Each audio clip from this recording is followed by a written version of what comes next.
With the right triggers, both men and women are designed to fall in love. We are literally hardwired to fall in love. We are not meant to be alone. Did you know it's illegal to own just one guinea pig in Switzerland? I'm not making this up. In 2008, they passed several new laws about pet ownership. The one about guinea pigs recognizes the fact that they are genetically hardwired to thrive with companionship, while loneliness takes a serious toll on their health. Of course, psychologists have been telling us the same thing about humans for years. Our physical and emotional health is largely dependent on companionship. In fact, if you were stranded on a deserted island with a man, everything that's feminine about you would call to him. Without competing distractions, the two of you would be destined to become a couple. But here's the question I became fascinated with: how can you amplify the natural triggers that cause romantic attraction? As I watched for clues, I began to see universal patterns. Relationship patterns that seemed to show up over and over again just before something beautiful emerged in a relationship. Then I began to discover ways to trigger those patterns. These triggers could cause a couple to leap forward to deeper levels of intimacy and commitment, sparking a new level of intimacy that could only be called true love. A selfless way of loving that was absolutely beautiful. You can probably imagine my excitement.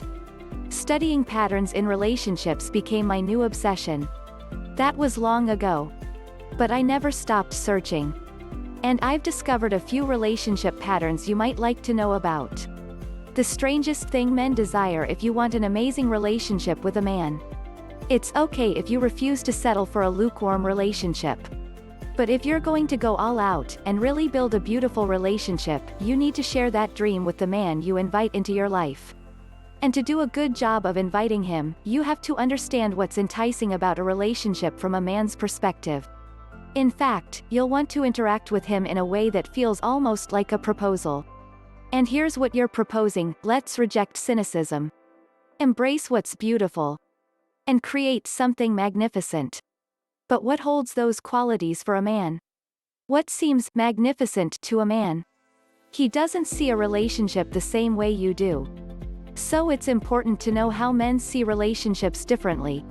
That way you can frame your invitation in a way that gets results. You can frame your invitation in a way that connects with his natural drive to create something beautiful with you.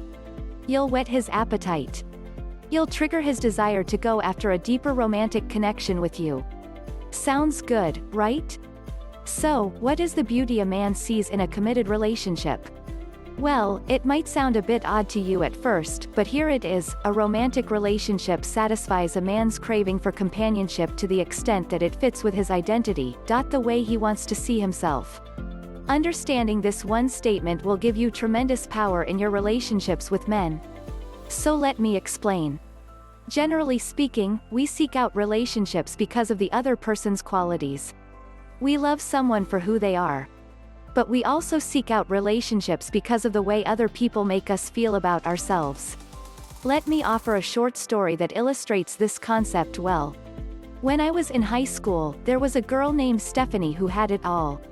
She was tall with a pretty face and a nice figure. Her dad was one of the richest guys in town and gave her the choice of any brand new car she wanted for her 16th birthday. Nearly all the popular guys in our school stood in line for their turn to date her. I did not stand in line. If you asked me if she was an attractive person, I would have said yes, without a second thought. However, I was not attracted to the idea of myself in her presence. She was taller than me by a good inch. She wore clothes that made mine look shabby. And the worst thing was her silly way of interacting with people. I was kind of serious during my high school years, driven by my appetite for achievement. In contrast, Stephanie liked to engage people with as much silly banter as she could. It's not that I couldn't see the value of that playful style of interaction, it's just that it didn't play to my strong suit. I could imagine myself feeling awkward and unlikable compared to her when trying to interact with her friends. In contrast, my friends appreciated my tendency to deeply consider questions before responding. I had my silly side too. But I wouldn't want to be that version of myself 24/7. Here's what I'm getting at. When I'm attracted to you, it means I want more of you in my life. But attraction also means I enjoy being me when I am in your presence. I don't know if you have noticed this, but you change depending on who you are spending time with. Some people draw out one facet of your personality while other people draw out a different facet of your personality. Like a diamond with many facets, the light you reflect back at others changes depending on your surroundings.